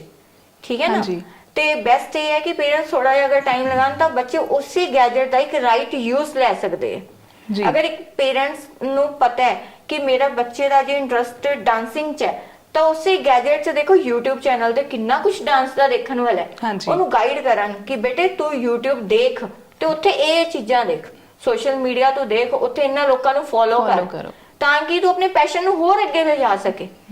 ਠੀਕ ਹੈ ਨਾ, ਤਾਂ ਇਹ ਚੀਜ਼ਾਂ ਬੜੀਆਂ ਇੰਪੋਰਟੈਂਟ ਹੈਗੀਆਂ ਅੱਜ ਦੇ ਟਾਈਮ 'ਚ। ਜੀ। ਔਰ ਸਰ ਮੈਂ ਤੁਹਾਨੂੰ ਪੁੱਛਣਾ ਚਾਹੂੰਗੀ ਕਿ ਅਕਸਰ ਸਾਡੀ ਸੋਸਾਇਟੀ ਦਾ ਜਿਹੜਾ ਕਹਿ ਲਓ ਕਿ ਚਲਨ ਹੈ ਜਾਂ ਮਾਈਂਡਸੈਟ ਹੈ, ਇਹੀ ਹੈ ਕਿ ਬੱਚੇ ਦੀ ਪੜ੍ਹਾਈ ਲਿਖਾਈ, ਉਹਦੀ ਪਰਵਰਿਸ਼ ਦੇ ਉੱਪਰ ਸਿਰਫ ਮਦਰ ਦਾ ਜ਼ਿਆਦਾ ਰੋਲ ਹੁੰਦਾ ਹੈ ਵੀ ਮੰਮੀ ਦਾ ਹੀ ਕੰਮ ਹੈ ਕਿ ਉਹਨੇ ਹੀ ਦੇਖਣਾ ਬੱਚਿਆਂ ਨੂੰ। ਬੱਚੇ ਦੇ ਮਾਰਕਸ ਘੱਟ ਆਏ ਨੇ, ਮਦਰ ਨੂੰ ਕਹਿ ਦਿੱਤਾ ਜਾਂਦਾ ਕਿ ਇਹਨੇ ਖਿਆਲ ਨਹੀਂ ਦਿੱਤਾ ਹਨਾ, ਜਾਂ ਇਹਨੇ ਸਾਂਭਿਆ ਨਹੀਂ ਹੋਣਾ। ਤੁਸੀਂ ਕੀ ਕਹਿਣਾ ਚਾਹੋਗੇ ਕਿ ਇਹ ਮਦਰ ਦਾ ਹੀ ਜ਼ਿਆਦਾ ਰੋਲ ਹੁੰਦਾ ਹੈ ਕਿ ਫਾਦਰ ਦੀ ਵੀ ਉਨੀ ਰਿਸਪੌਂਸਿਬਿਲਿਟੀ ਹੁੰਦੀ ਹੈ? ਨਹੀਂ ਜੀ, ਇੱਥੇ ਬਿਲਕੁਲ ਤੁਹਾਡਾ ਕੁਐਸਚਨ ਸਹੀ ਹੈਗਾ ਔਰ ਇਹ ਟ੍ਰੈਂਡ ਬਣਿਆ ਹੋਇਆ ਹੈ। ਉੱਥੇ ਇਹ ਕਿਹਾ ਜਾਂਦਾ ਹੈ ਕਿ ਮਦਰ ਨੇ ਇਹ ਕੰਮ ਦੇਖਣੇ ਆ, ਫਾਦਰ ਨੇ ਇਹ ਕੰਮ ਦੇਖਣੇ ਆ, ਬਟ ਮੇਰਾ ਮੰਨਣਾ ਇਹ ਹੈਗਾ ਕਿ ਜਿਹੜਾ ਮਾਈਂਡਸੈਟ, ਜਿਹੜਾ ਸਭ ਤੋਂ ਇੰਪੋਰਟੈਂਟ ਚੀਜ਼ ਹੈਗੀ ਹੈ, ਮਾਈਂਡਸੈਟ ਦਾ ਹੀ ਸਾਰਾ ਕੰਮ ਹੀ ਮਾਈਂਡ ਦਾ ਹੈਗਾ। ਅਗਰ ਆਪਾਂ ਸਿੰਪਲ ਜੀ ਗੱਲ ਹੈ ਕਿ ਜਿੱਦਾਂ ਤੁਸੀਂ ਕਿਹਾ ਕਿ ਲੋਕਾਂ ਨੇ ਕਿਹਾ ਕਿ ਮਦਰ ਨੇ ਇਹ ਦੇਖਣਾ ਹੈ ਕਿ ਮਾਰਕਸ ਦੇਖਣੇ ਆ, ਹਨਾ, ਬੱਚਿਆਂ ਦੀ ਐਜੂਕੇਸ਼ਨ ਦੇਖਣੀ ਹੈ, ਤੇ ਉਹ ਇੱਕ ਨਾਰਮਲ ਐਵਰੇਜ 'ਚ ਹੀ ਰਹਿਣਗੇ। ਉਹਨਾਂ ਦਾ ਲਾਈਫ ਸਟਾਈਲ ਕੀ ਹੈਗਾ, ਇਹ ਜਿਹੜਾ ਟ੍ਰੈਂਡ ਹੈਗਾ ਇਹ 99% ਲੋਕਾਂ ਦੇ ਅੰਦਰ ਹੈਗਾ। ਤੇ ਉਹ 99% ਲੋਕ ਕੌਣ ਹੈ ਫਿਰ? ਉਹ ਆਮ ਲੋਕ ਹੀ ਹੈਗੇ, ਠੀਕ ਹੈ। ਔਰ ਦੂਸਰੀ ਇੰਪੋਰਟੈਂਟ ਗੱਲ ਜਿਹੜੀ ਕਿ ਉਹਦੇ ਨਾਲ ਕਨੈਕਟਡ ਹੈਗੀ ਹੈ ਕਿ ਆਪਾਂ ਕਹਿੰਦੇ ਜੀ ਬੱਚਿਆਂ ਦੇ ਅੰਦਰ ਟਾਈਮ ਦੇਣਾ ਚਾਹੀਦਾ ਹੈ ਜਾਂ ਉਹਨਾਂ ਦੇ ਅੰਦਰ ਫੇਥ ਦਿਖਾਉਣਾ ਚਾਹੀਦਾ ਹੈ। ਮੈਂ ਇੱਥੇ ਇਹ ਕਹਿਣਾ ਚਾਹੂੰਗਾ ਕਿ ਫੇਥ ਤਾਂ ਪਹਿਲਾਂ ਮਾਂ-ਬਾਪ ਨੂੰ ਆਪਣੇ ਉੱਪਰ ਦਿਖਾਉਣਾ ਚਾਹੀਦਾ ਹੈ ਕਿ ਉਹਨਾਂ ਨੂੰ ਇਹ ਸੋਚਣਾ ਚਾਹੀਦਾ ਹੈ ਕਿ ਜਿਹੜਾ ਉਹਨਾਂ ਦਾ ਬੱਚਾ ਹੈਗਾ ਉਹ ਕਾਬਿਲ ਹੈਗਾ, ਉਹਨਾਂ ਦਾ ਜੀਵਨ ਜਿਹੜਾ ਹੈਗਾ, ਉਹਨਾਂ ਦਾ ਲਾਈਫ ਸਟਾਈਲ ਹੈਗਾ ਉਹ ਅੱਛਾ ਹੋ ਸਕਦਾ ਹੈ, ਉਹਨਾਂ ਦੇ ਉੱਪਰ ਪਰਮਾਤਮਾ ਦੀ ਕਿਰਪਾ ਹੋ ਸਕਦੀ ਹੈ। ਉਹਨਾਂ ਤੋਂ ਆਪਣੇ ਫੇਥ ਤੋਂ ਪਹਿਲਾਂ ਆਪਣੇ ਪਰਮਾਤਮਾ ਤੇ ਫੇਥ ਹੋਣਾ ਬਹੁਤ ਜ਼ਰੂਰੀ ਹੈਗਾ। ਕਿਉਂਕਿ ਤੁਸੀਂ ਬਹੁਤ ਸਾਰੇ ਲੋਕਾਂ ਦਾ ਸਿਸਟਮ ਇਹ ਦੇਖੋ ਕਿ ਮੰਨ ਲਓ ਇੱਕ ਪਰਸਨ ਹੈਗਾ, ਉਹ ਗ੍ਰੈਜੂਏਸ਼ਨ ਕਰ ਲਈ, ਉਹਨੇ ਮਾਸਟਰ ਕਰ ਲਈ, ਉਸ ਤੋਂ ਬਾਅਦ ਕਿਹਾ ਜਾਵੇ, ਉਹਨੂੰ ਪੁੱਛਿਆ ਜਾਵੇ ਕਿ ਠੀਕ ਹੈ ਜੀ ਹੁਣ ਤੁਸੀਂ ਨੌਕਰੀ ਕਰਨੀ ਹੈ, ਉਹਦੀ ਉਹ ਸੋਚ ਹੀ ਛੋਟੀ ਬਣਾ ਕੇ ਬੈਠਾ ਹੁੰਦਾ। ਉਹ ਕਹਿੰਦਾ ਜੀ ਮੈਨੂੰ 15-20 ਹਜ਼ਾਰ ਦੀ ਨੌਕਰੀ ਮਿਲ ਜਾਵੇ ਬਹੁਤ ਹੈਗਾ ਜੀ। ਉਹਨੂੰ ਕਹੋ ਕਿ ਨਹੀਂ ਜੀ ਮੈਂ ਤੈਨੂੰ ਲੱਖ ਰੁਪਏ ਦਊਂਗਾ, ਉਹ ਹੱਸਣ ਲੱਗ ਜਾਂਦਾ ਕਿ ਜਾ ਲੱਖ ਰੁਪਏ ਕਿੱਥੇ, ਮੈਂ ਤਾਂ ਉਸ ਕਾਬਿਲ ਹੀ ਨਹੀਂ ਹੈਗਾ। ਤੇ ਜ਼ਿਆਦਾਤਰ ਲੋਕੀ ਆਪਣੇ ਆਪ ਨੂੰ ਕਾਬਿਲ ਹੀ ਨਹੀਂ ਸਮਝਦੇ। ਹੁਣ ਜਦੋਂ ਆਪਾਂ ਮਿਧਾਂਸ਼ ਦੀ ਗੱਲ ਕਿਸੇ ਨੂੰ ਦੱਸਦੇ ਆ ਜਾਂ ਮਿਧਾਂਸ਼ ਬਾਰੇ ਕੋਈ ਦੇਖਦਾ ਹੈ, ਸੁਣਦਾ ਹੈ, ਬੋਲਦਾ ਹੈ, ਉਹ ਇੱਕ ਸਕਿੰਟ 'ਚ ਪੱਲਾ ਝਾੜ ਕੇ ਉਹ ਜਾਂਦਾ ਹੈ। ਸਿਰਫ ਕੀ ਝਾੜਦਾ? ਉਹ ਨਹੀਂ ਜੀ ਇਹ ਤਾਂ ਗੋਡ ਗਿਫਟਡ ਹੈਗਾ। ਤੇ ਤੁਹਾਡੇ ਬੱਚੇ ਸੁੱਟੇ ਹੋਏ ਆ, ਸਾਰੇ ਬੱਚੇ ਗੋਡ ਵੱਲੋਂ ਹੀ ਆਏ, ਗੋਡ ਗਿਫਟਡ ਹੁੰਦੇ ਆ, ਸਾਰੇ ਬੱਚੇ ਹੈ ਹੀ ਗੋਡ ਗਿਫਟਡ, ਸਾਰੇ ਬੱਚੇ ਗੋਡ, ਉਹ ਬੱਚੇ ਗੋਡ ਵੱਲੋਂ ਹੀ ਆਏ ਆ ਔਰ ਗੋਡ ਪਾਰਸ਼ੈਲਿਟੀ ਨਹੀਂ ਕਰਦਾ। ਅਗਰ ਆਪਾਂ ਗੋਡ ਪਾਰਸ਼ੈਲਿਟੀ ਵਾਲੀ ਗੱਲ ਕਰ ਰਹੇ ਹਾਂ ਫਿਰ ਆਪਾਂ ਕਰਦੇ ਹਾਂ ਇੱਥੇ। ਹਾਂਜੀ, ਤੇ ਕਹਿਣ ਦਾ ਮਤਲਬ ਪਹਿਲਾਂ ਤਾਂ ਗੋਡ ਤੇ ਫੇਥ ਹੋਣਾ ਚਾਹੀਦਾ ਹੈ ਕਿ ਨਹੀਂ ਜੀ ਗੋਡ ਮੇਰੇ ਤੇ ਹਮੇਸ਼ਾ ਕਿਰਪਾ ਬਣਾਏ ਰੱਖਦਾ ਹੈ। ਆਪਣੇ ਤੇ ਫੇਥ ਹੋਣਾ ਚਾਹੀਦਾ ਹੈ ਕਿ ਮੈਂ ਜ਼ਿੰਦਗੀ 'ਚ ਕੁਝ ਕਰ ਸਕਦਾ ਹਾਂ। ਅਗਰ ਇਹ ਦੋ ਫੇਥ ਲੈ ਕੇ ਆਵਾਂਗੇ ਤਾਂ ਕਿਤੇ ਬੱਚੇ ਨੂੰ ਜਾ ਕੇ ਵੀ ਆਪਾਂ ਫੇਥ ਦਿਖਾ ਸਕਦੇ ਹਾਂ, ਉਹਦੀਆਂ ਗੱਲਾਂ ਤੇ ਵਿਸ਼ਵਾਸ ਰੱਖ ਸਕਦੇ ਹਾਂ, ਉਹਦੇ ਤੇ ਵਿਸ਼ਵਾਸ ਦਿਖਾ ਸਕਦੇ ਹਾਂ, ਉਹਦੇ ਨਾਲ ਕੋਆਪਰੇਟ ਕਰਕੇ ਉਹਨੂੰ ਸਪੋਰਟ ਕਰ ਸਕਦੇ ਹਾਂ ਜੀ। ਔਰ ਉਹੀ ਗੱਲ ਕਿ ਪਹਿਲਾਂ ਕਹਿੰਦੇ ਨਾ ਕਿ ਹਰ ਬੱਚੇ ਦੇ ਵਿੱਚ ਜਾਂ ਹਰ ਸ਼ਖਸ ਦੇ ਵਿੱਚ ਕੋਈ ਨਾ ਕੋਈ ਗੁਣ ਜ਼ਰੂਰ ਹੁੰਦਾ ਹੈ, ਬਸ ਉਹਨੂੰ ਪਛਾਣਨ ਦੀ ਲੋੜ ਹੁੰਦੀ ਹੈ। ਇਹ ਨਹੀਂ ਕਿ ਤੁਹਾਡਾ ਬੱਚਾ ਜੇ ਪੜ੍ਹਾਈ ਦੇ ਵਿੱਚ ਅੱਗੇ ਹੈ ਤੇ ਹੋ ਸਕਦਾ ਹੈ ਕਿ ਕਿਸੇ ਹੋਰ ਦਾ ਬੱਚਾ ਜਿਹੜਾ ਉਹ ਡਾਂਸ ਦੇ ਵਿੱਚ ਐਕਸਟਰਾ ਕਰਿਕੂਲਰ ਐਕਟੀਵਿਟੀਜ਼ ਦੇ ਵਿੱਚ ਜਿਹੜਾ ਉਹ ਅੱਗੇ ਹੋਵੇ, ਹੈ ਨਾ। ਬਸ ਗੱਲ ਹੁੰਦੀ ਹੈ ਪਛਾਣਨ ਦੀ, ਪਰ ਅਕਸਰ ਗਲਤੀ ਉੱਥੇ ਹੀ ਹੋ ਜਾਂਦੀ ਹੈ ਕਿ ਪੇਰੈਂਟਸ ਜਿਹੜੇ ਨੇ ਉਹ ਪੱਲਾ ਝਾੜ ਲੈਂਦੇ ਨੇ, ਹੈ ਨਾ। ਹੁਣ ਤਾਂ ਬਹੁਤ ਬੜੀਆਂ ਐਗਜ਼ਾਮਪਲਸ ਨੇ, ਦੇਖੋ, ਹੈ ਨਾ, ਜਿਹੜੇ ਬੱਚਿਆਂ ਦਾ ਕੋਈ ਲੈਵਲ ਹੀ ਨਹੀਂ ਆ, ਜੋ ਕਿਸ ਲੈਵਲ ਤੇ ਬੈਠੇ ਹੋਏ ਨੇ ਜੀ। ਬਿਲਕੁਲ ਠੀਕ ਹੈ ਨਾ। ਤੇ ਇਹ ਚੀਜ਼ਾਂ ਬੜੀਆਂ ਇੰਪੋਰਟੈਂਟ ਨੇਗੀਆਂ ਕਿ ਕੋਈ ਵੀ ਕੁਝ ਵੀ ਕਰ ਸਕਦਾ ਹੈ, ਹਾਂਜੀ, ਠੀਕ ਹੈ ਨਾ। ਬਟ ਸਿਰਫ ਉਹਨੂੰ ਸਪੋਰਟ ਦੀ ਲੋੜ ਹੈ, ਕਹਿ ਲੋ ਹੈਲਪ ਦੀ ਲੋੜ ਹੈ, ਕੁਝ ਉਹਨੂੰ ਪਛਾਣਨ ਦੀ ਜ਼ਰੂਰਤ ਹੈਗੀ ਹੈ। ਇੱਕ ਬੜਾ ਕਾਮਨ ਜਿਹਾ ਸੈਂਟੈਂਸ ਹੈਗਾ, ਕੋਈ ਬੱਚਾ ਕਹੇ ਕਿ ਮੈਂ ਪਾਪਾ ਇਹ ਕਰਨਾ ਹੈ, ਮੈਂ ਮੰਮੀ ਇਹ ਕਰਨਾ ਹੈ, ਤਾਂ ਉੱਥੇ ਅਕਸਰ ਇਹ ਕਹਿਣਾ ਤੂੰ ਆਇਆ ਵੱਡਾ। ਤੇ ਇਹ ਚੀਜ਼ ਜਿਹੜਾ ਹੈਗਾ ਇਹ ਬੇਸਿਕਲੀ ਸ਼ੋ ਕਰਦਾ ਹੈ ਕਿ ਉਹਨੂੰ ਆਪਣੇ ਤੇ ਵੀ ਫੇਥ ਨਹੀਂ ਹੈਗਾ, ਉਹਦੇ ਤੇ ਵੀ ਫੇਥ ਨਹੀਂ ਹੈਗਾ, ਉਹ ਕਿੱਥੇ ਸਪੋਰਟ ਕਰਨਗੇ। ਬਿਲਕੁਲ, ਜਦੋਂ ਦੇਖੋ ਪ੍ਰਧਾਨ ਮੰਤਰੀ ਜੀ ਨਾਲ ਇਹਦੀ ਲਾਈਵ ਗੱਲ ਚੱਲ ਰਹੀ ਸੀ, ਕੋਈ ਅਸੀਂ ਕਿੱਥੇ ਸੋਚਿਆ ਥੋੜਾ ਸੀਗਾ, ਹਨਾ, ਤੇ ਉਦੋਂ ਸ਼ਾਇਦ ਇਹ ਕਿੱਥੇ ਹੋ ਜਾਏਗਾ, ਇਹ ਕਿੱਥੇ ਹੋ ਜਾਏਗਾ। ਬਟ ਜਦੋਂ ਪ੍ਰਧਾਨ ਮੰਤਰੀ ਜੀ ਨੇ ਸਾਨੂੰ ਨਮਸਤੇ ਕਿਹਾ, ਹਨਾ, ਉਹ ਆਪਣੇ ਆਪ 'ਚ ਇੱਕ ਬੜਾ ਹੀ ਪ੍ਰਾਊਡ ਜਿਹਾ, ਹਨਾ, ਕਿ ਦੇਖੋ ਪ੍ਰਧਾਨ ਮੰਤਰੀ ਜੀ ਕੋਈ ਛੋਟੀ ਚੀਜ਼ ਤਾਂ ਨਹੀਂ, ਆਪਾਂ ਨੂੰ ਵੀ ਪਤਾ, ਬਿਲਕੁਲ ਠੀਕ ਹੈ ਨਾ। ਤੇ ਉਹਨਾਂ ਨਾਲ ਗੱਲਬਾਤ ਕਰਨੀ, ਨਮਸਤੇ ਕਰਨੀ, ਮੈਂ ਕਹਿੰਦੀ ਨਮਸਤੇ ਇੱਕ ਬਹੁਤ ਬੜੀ ਚੀਜ਼ ਹੈ। ਫਿਰ ਮਿਧਾਂਸ਼ ਨਾਲ ਤਾਂ ਉਹਨਾਂ ਨੇ 4-5 ਮਿੰਟ ਗੱਲ ਵੀ ਕਰਦੇ ਰਹੇ ਆ, ਐਂਡ 'ਚ ਫਿਰ ਉਹਨਾਂ ਨੇ ਸਾਡੇ ਨਾਲ ਵੀ ਗੱਲਬਾਤ ਕੀਤੀ, ਕੰਗ੍ਰੈਚੁਲੇਟ ਕੀਤਾ ਸਾਨੂੰ ਕਿ ਕੰਗ੍ਰੈਚੁਲੇਸ਼ਨਸ, ਤੁਹਾਡਾ ਬੱਚਾ ਇੰਨਾ ਵਧੀਆ ਕਰ ਰਿਹਾ ਸਾਰਾ ਕੁਝ, ਹੈ ਨਾ। ਤੇ ਉਹ ਇੱਕ ਡ੍ਰੀਮ ਜਿਹਾ ਲੱਗਦਾ ਇੱਕ ਵਾਰ ਤਾਂ, ਬਟ ਨਹੀਂ, ਉੱਥੋਂ ਲੱਗਦਾ ਕਿ ਨਹੀਂ ਆਪਾਂ ਕੁਝ ਵੀ ਕਰ ਸਕਦੇ ਹਾਂ, ਅਗਰ ਆਪਾਂ ਸੋਚੀਏ ਤਾਂ ਆਪਾਂ ਕਰ ਸਕਦੇ ਹਾਂ। ਗੱਲ ਹੈ ਜਜ਼ਬੇ ਦੀ, ਸੋਚ ਦੀ, ਕਿ ਜਦੋਂ ਅਸੀਂ ਫੋਕਸ ਕਰਾਂਗੇ ਕਿਸੇ ਚੀਜ਼ ਦੇ ਉੱਪਰ ਤੇ ਉਹ ਆਪਣੇ ਆਪ ਜਿਹੜਾ ਨਾ ਸਾਨੂੰ ਉਹ ਚੀਜ਼ ਮਿਲੇਗੀ, ਹੈ ਨਾ। ਹੁਣ ਇਹ ਲੇਟੈਸਟ ਦੀ ਮੈਂ ਤੁਹਾਨੂੰ ਗੱਲ ਦੱਸਦੀ ਹਾਂ। ਜਯਾ ਕਿਸ਼ੋਰੀ ਜੀ ਆਏ ਹੋਏ ਸੀ ਜਲੰਧਰ ਜੀ, ਕਿਉਂਕਿ ਉਹਨਾਂ ਨੂੰ ਦੇਖੋ ਸਾਰੇ ਦੇਖਦੇ ਆ ਟੀਵੀ ਤੇ, ਬਹੁਤ ਅੱਛਾ ਉਹ ਕਰਦੇ ਆ, ਹਨਾ। ਮੇਰੇ ਮਨ 'ਚ ਸੀ ਕਿ ਜਦੋਂ ਮੈਨੂੰ ਪੋਸਟਰ ਦੇਖੇ ਕਿ ਅੱਛਾ ਜਯਾ ਕਿਸ਼ੋਰੀ ਜੀ ਨੇ ਜਲੰਧਰ ਆਣਾ, ਮੈਂ ਹਸਬੈਂਡ ਨਾਲ ਮੈਂ ਕਿਹਾ ਯਾਰ ਇਹਨੂੰ ਆਪਾਂ ਮਿਲ ਕੇ ਆਵਾਂਗੇ, ਠੀਕ ਹੈ। ਤੇ ਮਿਲ ਕੇ ਆਵਾਂਗੇ, ਦੇਖੋ ਇੰਨੀ ਵੱਡੀ ਪਰਸਨੈਲਿਟੀ, ਲੱਖ ਲੋਕਾਂ ਦੀ ਉੱਥੇ ਗੈਦਰਿੰਗ ਹੈ, ਕਿਤੇ ਮਿਲਣਾ ਉਹਨਾਂ ਨੂੰ ਸੌਖਾ ਹੈ। ਬਟ ਮਨ 'ਚ ਹੁਣ ਮੇਰੇ ਆ ਗਿਆ ਕਿ ਮੈਂ ਮਿਲਣਾ ਹੈ, ਮਤਲਬ ਇੱਕ ਫੋਕਸ ਬਣ ਗਿਆ ਮੇਰਾ ਕਿ ਮੈਂ ਉਹਨਾਂ ਨੂੰ ਮਿਲਣਾ। ਔਰ ਤੁਸੀਂ ਮੰਨੋਗੇ 1 ਘੰਟੇ ਦੇ ਵਿੱਚ ਮੈਂ ਉਹਨਾਂ ਨੂੰ ਬਿਲਕੁਲ ਇਦਾਂ ਨਾਲ ਬੈਠ ਕੇ ਗੱਲਬਾਤ ਕਰਕੇ ਮਿਲ ਕੇ ਆਈ ਹਾਂ। ਫੋਕਸ ਬਿਲਕੁਲ ਠੀਕ ਹੈ ਔਰ ਨਾ, ਤੇ- ਮੈਨੀਫੈਸਟੇਸ਼ਨਸ ਦੀ ਗੱਲ ਆ Yes, ਜਾਂਦੀ ਹੈ ਅੰਦਰੋਂ ਇੱਥੇ, ਹੈ ਚੀਜ਼ ਨਾ? ਚਾਹੀਦੀ ਹੈ ਨਾ ਜੀ। ਤੇ ਵਾਕਈ ਉਸ ਟਾਈਮ ਤੇ ਇਹ ਲੱਗ ਰਿਹਾ ਸੀ ਯਾਰ ਕੁਝ ਵੀ ਹੋ ਸਕਦਾ ਹੈ, ਸਭ ਕੁਝ ਪੋਸੀਬਲ ਹੈ। Possible ਹੈ। ਮਤਲਬ Impossible itself Yes, says that I am possible, exactly, ਹੈ ਨਾ? ਹਾਂ। ਦੇਖੋ ਲੱਖਾਂ ਲੋਕਾਂ ਦੀ ਗੈਦਰਿੰਗ ਹੋਣ ਦੇ ਬਾਵਜੂਦ ਵੀ ਆਪਾਂ ਇੱਕ ਸਪੈਸ਼ਲ ਸਪੇਸ ਤੇ ਉਹਨਾਂ ਨੂੰ ਮਿਲ ਮਿਲ ਕੇ ਰਹੇ ਹਾਂ, ਉਹਦੇ ਲਈ ਨੋੜੋ ਥੋੜੀ ਐਫਰਟ ਤਾਂ ਕਰਨੀ ਪਏਗੀ ਨਾ ਜੀ। ਉਹਨਾਂ ਨੂੰ ਮਿਲਣਾ, ਤੇ ਉਹ ਕੀਤੀ ਤੇ ਔਰ ਇੰਨੀ fast result I can't believe. ਤੇ ਉੱਥੋਂ ਇਹ ਸਿੱਖਣ ਨੂੰ ਮਿਲਦਾ ਹੈ ਕਿ ਡੈਫੀਨਿਟਲੀ ਕੁਝ ਕੁਝ ਵੀ ਕਰਨਾ ਹੋ ਚਾਹੁੰਦੇ ਸਕਦਾ ਹੈ ਆ ਜਦ ਤਾਂ ਹੋ ਵੀ ਬਸ ਜਾਏਗਾ। ਮਨ ਦੇ ਵਿੱਚ ਲਗਨ ਹੋਣੀ ਚਾਹੀਦੀ ਹੈ ਨਾ। ਬਿਲਕੁਲ। ਔਰ ਮੈਨੂੰ ਲੱਗਦਾ ਕਿ ਮਿਧਾਂਸ਼ ਦੇ ਅੰਦਰ ਉਹ ਲਗਨ ਹੈ ਔਰ ਜਜ਼ਬਾ ਹੈ ਔਰ ਪੇਰੈਂਟਸ ਨੇ ਪੂਰਾ ਸਪੋਰਟ ਕੀਤਾ ਔਰ ਮਿਧਾਂਸ਼ ਨੇ ਉਹ ਕਰਕੇ ਵਿਖਾਇਆ ਹੈ ਨਾ। ਸੋ ਥੈਂਕ ਯੂ ਮਿਧਾਂਸ਼ ਸਾਡੇ ਸਟੂਡੀਓ ਦੇ ਵਿੱਚ ਆਉਣ ਦੇ ਲਈ, ਔਰ ਥੈਂਕਸ ਤੁਹਾਡੇ ਪੇਰੈਂਟਸ ਦਾ ਜਿਨ੍ਹਾਂ ਨੇ ਟਾਈਮ ਕੱਢਿਆ ਔਰ ਤੁਹਾਡੇ ਵਰਗੇ ਬੇਟੇ ਦੇ ਨਾਲ ਮੁਲਾਕਾਤ ਕਰਨ ਦਾ ਸਾਨੂੰ ਮੌਕਾ ਮਿਲਿਆ ਉਹਨਾਂ ਦੀ ਵਜ੍ਹਾ ਦੇ ਨਾਲ। Thank you so much ma'am. Thank you Midhansh, thank you for joining us. So program ਮੁਲਾਕਾਤ ਇਹਨਾਂ ਨਾਲ ਵਿੱਚ ਅੱਜ ਅਸੀਂ ਮੁਲਾਕਾਤ ਕੀਤੀ ਮਿਧਾਂਸ਼ ਕੁਮਾਰ ਗੁਪਤਾ ਔਰ ਉਹਨਾਂ ਦੇ ਪੇਰੈਂਟਸ ਦੇ ਨਾਲ, ਔਰ ਮੁਲਾਕਾਤ ਕਰਕੇ ਸਾਨੂੰ ਬਹੁਤ ਵਧੀਆ ਲੱਗਿਆ ਔਰ ਤੁਸੀਂ ਵੀ ਇੰਟਰਵਿਊ ਦੇਖ ਕੇ ਦੱਸਣਾ ਹੈ ਕਿ ਤੁਹਾਨੂੰ ਕਿਹੋ ਜਿਹਾ ਲੱਗਿਆ।